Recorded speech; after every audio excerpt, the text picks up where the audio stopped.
Dermcast Studios. My name's Janelle, and I'm here with Jennifer DeFreece.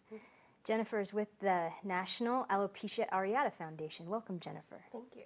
It's so great to have you here. Thanks so much for joining us. No problem. Thank you for having me. Well, Jennifer, my one question is, as derm PAs and dermatologists in general, how could you tell us that we could be a better resource to folks with alopecia areata? One of the major things, like when I was growing up, they did a lot of things, but they didn't understand what they were doing to me. And so once I got old enough to say no is when we stopped doing treatments. And so knowing that your patient, yeah, it's just hair, but it's very devastating what happens to us when we lose our hair and how it comes in and out.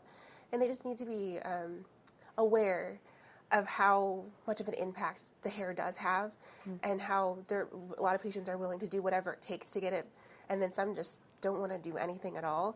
And so really listening to your patient and letting them know that whatever they choose to do and here's what they can be. I mean, yes, sometimes aggressive treatment works, but sometimes for some patients, they don't want to do that at all. And so like for me, I don't do treatment at all for my alopecia, and so that's what turned me off, is because the dermatologist I was going to was very aggressive for me to get my hair back, and that was something I didn't want.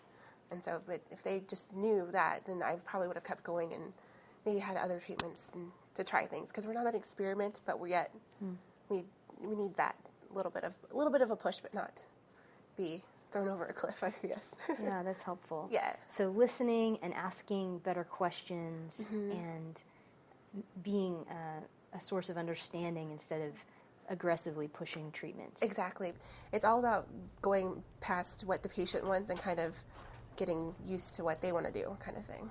Wonderful. Well, thank you so much for joining us here today. Well, you're welcome. Thanks for having me.